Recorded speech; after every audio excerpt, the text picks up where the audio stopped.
So hello everyone, welcome back to my channel. This is Gargi Upadhyay.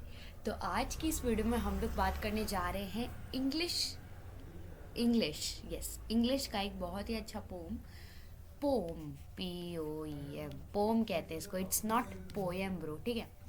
तो आज की इस वीडियो में हम लोग इंग्लिश का एक बहुत ही अच्छी पोएम जिसका नाम एक बहुत ही अच्छी पोम के बारे में बात करने जा रहे हैं। आई रिमेंबर और this poem is written by Thomas Hood, जो कि एक बहुत ही अच्छे you know what, he is very good poet. मैंने इनकी बहुत सारी पढ़ी हुई है क्या कहते हैं पोम, जो कि बहुत अच्छी अच्छी है। तो हाँ, आज हम लोग इसी चैप्टर के बारे में बात करने जा रहे हैं। बात की जाए तो इस चैप्टर में सबसे पहले मैं थोड़ा सा ओवरव्यू दे देती हूँ कि एक्चुअल में है क्या, ठीक है। बट हाँ, ओवरव्यू देने से पहले let me do my daily ritual.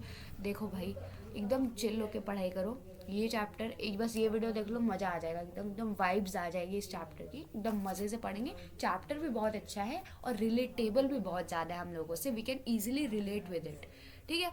Relation, थोड़ा रिलेटिबिलिटी भी हम लोग थोड़े बारे में बात करेंगे अच्छे से। गॉसिप वॉसिप everything is going to happen in today's video. और समझ भी अच्छे से आएगा, line to line explanation plus with the word meaning, जो मुझको लगती है कि आपको पता होनी चाहिए। और अगर किसी वर्ड का मैंने मीनिंग अगर मैं भूल जाती हूँ बताना, so please comment down below and I will surely answer your questions. So ya, without any further delay, let's begin with the video. So बात की जाए तो इस चैप्टर में poet, that means Thomas Hood ने हम लोग को ग्लूमी एंड अनसर्टेन अडल्टहुड के बारे में इंट्रो दिया है, ठीक है।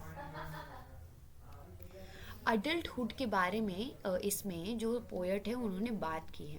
अडल्टहुड मतलब कि देखो, अडल्टहुड एक तरह से मैं बोलूँ तो 18 ईयर्स के बाद, या कह लीजिए आपकी जो एकेडमिक लाइफ, जब आप पढ़ना लिखना आपका कंप्लीट हो जाता है पढ़ाई लिखाई, उसके बाद जो जॉब वाला सेक्शन आता है, that is actually for me an adulthood. जब आप मेच्योर इनफ हो जाते हैं कि now what you have to do with your life, it is that type of maturity. जब मेच्योरिटी आ जाएगी तो ऑब्वियसली अडल्ट आएगा। हाँ, और पता है ये ज़रूरी नहीं है कि 18 साल में ही आपकी एक, अब देखो 18 साल पे वोट मिलने का राइट मिल जाता है, बट 18 साल से पहले भी हम लोग को बहुत सारे ऐसे एक्सपीरियंसेस हो जाते हैं, ऐसी टाइप की हैपनिंग हो जाती है हम लोग के साथ, जिससे हम लोग को पता चल जाता है like you know what, now we are an adult. But that जो टैग मिला है, that is given to 18 years of age only, ठीक है। तो पोएट ने इस पर्टिकुलर चैप्टर में अपने अडल्टहुड के बारे में थोड़ा सा इंट्रोडक्शन दिया है और कंपेयर किया है अडल्टहुड। यहाँ पे एक सबसे अच्छी चीज़ मुझे जो लगी है इस पोम में, दैट इज़ दिस, मैं जो लिखने जा रही हूँ, अडल्टहुड अडल्टहुड वर्सेस चाइल्डहुड, ठीक है। अडल्टहुड वर्सेस चाइल्डहुड, बहुत अच्छे से इसमें एक तरह से परफेक्ट चाइल्डहुड के बारे में भी बताया गया है और एक बहुत ही पोएटिक वे में, ठीक है। और इसमें हम लोगों को ये भी, जब हम लोग आगे पढ़ेंगे तो इसमें हम लोग को ये भी पता चलेगा कि टाइम कितना जल्दी पास हो जाता है। So we should value the time we have right now. हम लोग को हमेशा वो टाइम को वैल्यू करना चाहिए। इन सब के बारे में आज हम लोग बात करने जा रहे हैं। चलो, इंट्रोडक्शन पार्ट तो completed, let's start with our chapter. So chapter start होता है, I remember the house where I was born, the little window where the sun came peeping in at morn. He never came a wink too soon, nor brought too long a day. But now I often wish the night had borne my breath away. सो इस stanza में title के साथ ही starting हुई है line की, I remember the house where I was born. मुझे याद है जिस घर में मेरा जन्म हुआ था, वो छोटी सी खिड़की जहाँ पे सूरज चुपके से मेरे को देखता था। पीपिंग का मतलब होता है झांकना। मैं लिखती हूँ झांकना, झांकना, जहाँ से मेरे को झांकता था। एट मॉर्न का मतलब होता है मॉर्निंग में, ठीक है। मॉर्निंग, झांकता है मॉर्निंग में। He never came a Wink too soon, वो कभी भी एक सेकंड भी जल्दी नहीं आता था, कि जल्दी नहीं आता था, और ना ही nor brought too long a day, और ना ही बहुत बड़ा दिन लाता था टाइम से, बल्कि जैसे कि 2 बजे तक अगर दोपहर होनी है तो 2 बजे तक ही दोपहर होगी, ठीक है, ऐसे type of. But now I often wish the night, but अब मैं ये प्रार्थना करता था, मतलब कि अब प्रार्थना करता हूँ, बहुत बार प्रार्थना करता हूँ कि had borne my breath away, कि वो मेरी सांसें ले जाती, रात के साथ मेरी सांसें भी ले जाती, मतलब कि कहने का मतलब है, मैं एक और आपको यहाँ पे ऑब्जर्वेशन पहले मार्क करा लूँ फिर मैं बताती हूँ। इस पर्टिकुलर इन 2 लाइन्स में प्रेजेंट कंडीशन बताई गई है। It's about the present condition of poet. अभी प्रेजेंट कंडीशन क्या है कि वो चाहता था कि उस समय मतलब कि जब वो चाइल्डहुड में था तभी उसकी सांसें रुक जाती, that means he could be death, he would be death. Born का मतलब यहाँ पे होता है कैरी, ठीक है, कैरी, ठीक है। तो इसमें ये बताया गया है कि मुझे याद है वो घर जहाँ पे मैं जन्म लिया था, वो छोटी सी खिड़की जहाँ से जो सन है, जो सूरज है, वो मुझे झांकता था मॉर्निंग में।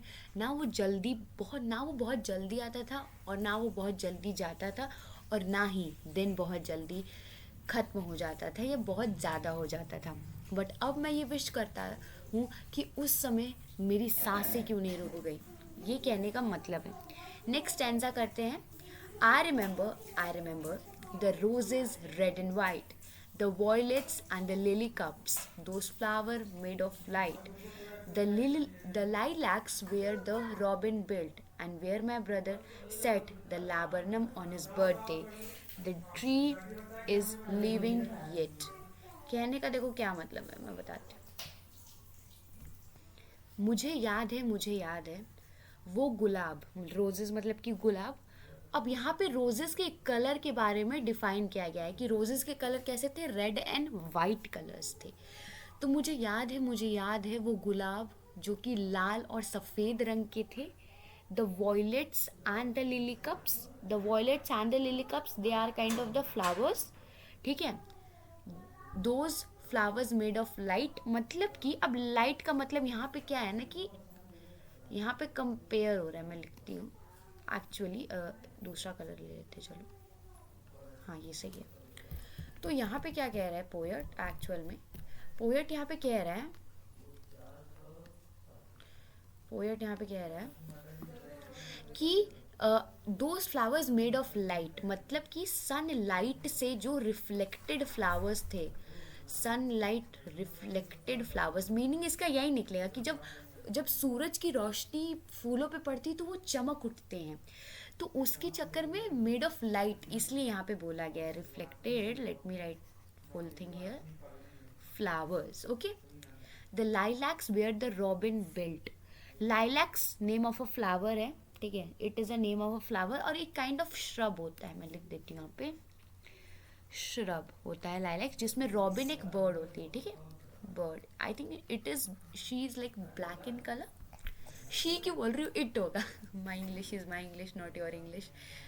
Okay, so jokes apart, let's see.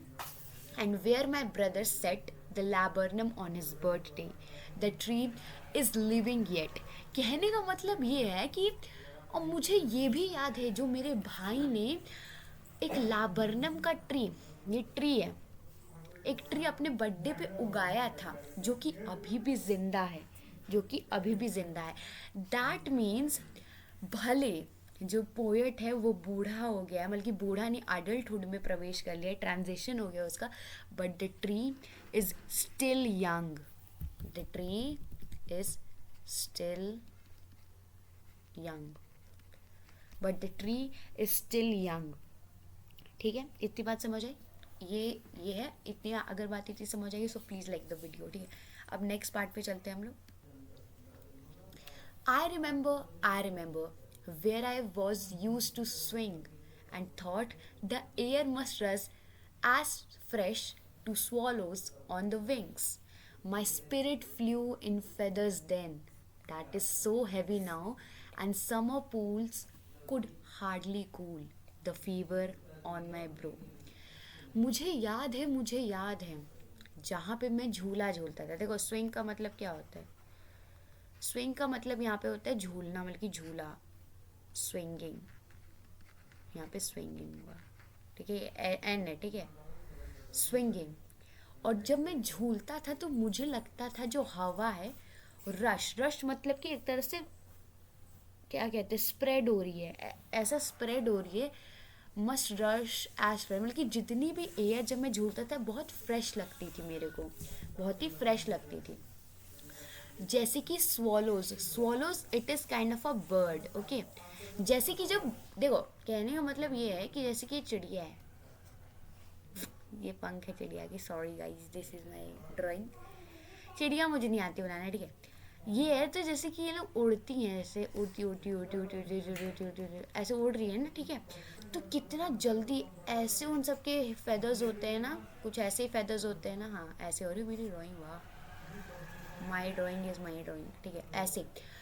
तो हवा ऐसा लगता है कि बहुत तेज तेज हो रही है. वैसे ही पोएट को लगता था जब वो झूलता है, उसके पूरे पंख काइंड ऑफ, उसकी पूरी ऐसा लगता है पूरा शरीर झूल रहा है. My spirit flew in feathers then. मेरी जो आत्मा थी वो स्वॉलोज की तरह, जैसे स्वॉलोज की जो पंख होते हैं, जैसे वो उड़, स्वॉलोज के पंख जैसे होते हैं, बहुत तेज तेज उड़ते हैं, बहुत तेज तेज हवा के झोंके से उड़ते हैं, वैसे ही तब मेरी स्पिरिट, मेरी आत्मा भी वैसी ही थी. बट अब वो बहुत ही ज़्यादा भारी हो चुकी है. कि अब जो समर के पूल्स होते हैं, समर पूल्स मतलब कि वो जो स्विमिंग पूल होता है, वो भी बहुत गर्म लगता है और मेरे को बहुत ही मुश्किल से ठंडा कर पाता है, ठीक है. यहाँ पे एक और लाइन है, the fever on my bro. अब देखो फीवर का मतलब वो बुखार मत समझना, ठीक है, बुखार नहीं है. हीटनेस, हॉटनेस कह लो, हीटनेस कह लो, सेम ही है. हॉटनेस जो है ब्रोमल की, उसकी जो उलझन है अब वो कोई नहीं ले सकता. बचपन में वो उलझन एक तिनके के समान थी, बट अब वो बहुत बड़ी उलझन है. तो इस पर्टिकुलर चीज़ में, इस पर्टिकुलर लाइन में हम लोग को पता चली है freedom. The early early freedom हम लोग लिख सकते हैं. अर्ली, अरे अर्ली है, अर्ली फ्रीडम ऑफ पोर्ट. तो अर्ली फ्रीडम पोएट की कैसी थी, चाइल्डहुड में उसकी फ्रीडम कैसी थी. और यहाँ पे कंपैरिजन हुआ है, कंपैरिजन, ठीक है, यहाँ पे कंपैरिजन हुआ है. Is that clear to you all, ठीक है. और ये जो पूरा पार्ट है, इट इज़ हिज प्रेजेंट, या भी इसका प्रेजेंट है इतना जो मैंने ये किया है, ऐसे हाईलाइट किया है, ठीक है. अच्छा, that fever on my bro का ना एक और मतलब निकल सकता है. क्या मतलब निकलेगा, sweat on the forehead of the poet, ठीक है. Is that clear to you all. Now let's come to the last paragraph. I remember the fir trees dark and high. I used to think their slender tops were close against the sky. It was a childish ignorance, but now this little joy to know I'm farther off from heaven than when I was a boy. कहने का मतलब ये है यहाँ पे कि मुझे याद है वो फर का tree. It is a type of a tree. Fir का ट्री जो है, जो कि बहुत ही गाढ़ा, बहुत ही हाई था, बहुत ही ऊंचा था, बहुत ही गाढ़े कलर का था. मुझे ये लगता था कि उनके जो टॉप से, देखो फर का ट्री ऐसे होता है, मुझे आता है, मुझे ये ड्राइंग आती है बनाने. ऐसा होता है, देखो जैसे कि ये बार्क हो गया, इट इज़ समवट ऐसे ऐसे ऐसे. जो क्रिसमस ट्री होता है वही होता है फर का ट्री, ठीक है. तो पोएट को क्या लगता था कि ये जो फर का ट्री है, जो कि डार्क एंड हाई है, उसकी जो स्लेंडर स्टॉप है वो बहुत ही क्लोज है स्काई के. It is very close to sky, बहुत ही क्लोज है स्काई के. और वो मेरी चाइल्डिश इग्नोरेंस थी, वो मेरी बेवकूफ़ी थी बचपन की. बेवकूफ़ी, वो मेरी बेवकूफ़ी थी बचपन की, ठीक है. बट अब मुझे थोड़ा सा तो इन्जॉयमेंट होता है जब मुझे पता चलता है कि वो जो, कि मैं और वो ट्री दोनों हेवन, दैट मीन्स स्काई से बहुत दूर है. देखो इस ये line, it is just the gist of the pome. क्या है इसमें, ये जो मैंने मीनिंग बताया ये मीनिंग तो है, बट इसका जो डीप मीनिंग है वो ये है कि अब जो पोएट है that is very far from his childhood, जो कि हेवन की तरह था। Childhood is equal to heaven here. अरे यार, childhood is equal to heaven, ठीक है, बात समझ आई। अपने हेवन फेज वाले से, अब वो चाइल्डहुड फेज वाले से now the poet is far, ठीक है, इतनी बात समझ आ गई। तो इस पोएम में यही है, और मैं आपको इम्पोर्टेंट लाइंस में इन सब में से बता देती हूँ। बहुत ही अच्छी अच्छी लाइन्स है, क्योंकि बहुत अच्छी अच्छी लाइन्स है ब्रो इसमें सच में। मैं लाइन्स बताऊंगी अपने फेवरेट कलर से, दैट इज येलो, ठीक है। तो सबसे पहले लाइन तो एक तरह से कहा जाए तो सब, अच्छा एक चीज़ आप लोग को याद करनी पड़ेगी कि I remember, I remember, I remember, ये जो लाइन है, ये जो लाइन है, ठीक है, ये जो लाइन है ये हर पैराग्राफ में रिपीटेड है और सबसे पहले है, ठीक है, तो इसका ध्यान रखना होगा। उसके बाद है कि हर एक पैराग्राफ में प्रेजेंट और पास्ट दोनों के बारे में बात की गई है, that means comparison, life comparison, ठीक है। सबसे पहले जो इम्पोर्टेंट लाइन है मुझे लगता है ये है, क्योंकि इससे बहुत सारे क्वेश्चंस आते हैं कि what are the types, what are the kinds of flowers, what the poet has remembered, what the tree means, ये सब के बारे में जो मैंने आपको अच्छे से बता दिया है। फिर आता है आपको, मैंने सबसे इम्पोर्टेंट लाइन तो यही है, मैं तो इसको इतना मार कर लूँगी, ये पेज ही इम्पोर्टेंट है पूरा, ये पूरा इम्पोर्टेंट, ये पूरी लाइन तो बहुत ही इम्पोर्टेंट है। उसके बाद ये स्वॉलोज वाली लाइन जो है ना, ये जो मैं when I used to fly, ये स्वॉलोज वाली लाइन्स ये भी बहुत इंपॉर्टेंट है। तो इतनी बात अगर आपको समझ आ गई है, और हाँ अगर आपको ये वीडियो अच्छी लगे तो please don't forget to like, subscribe and share. Please जल्दी जल्दी मेरे सब्सक्राइबर बढ़ाओ ताकि अच्छी अच्छी वीडियो आए थोड़ा और। यार मेरे को बहुत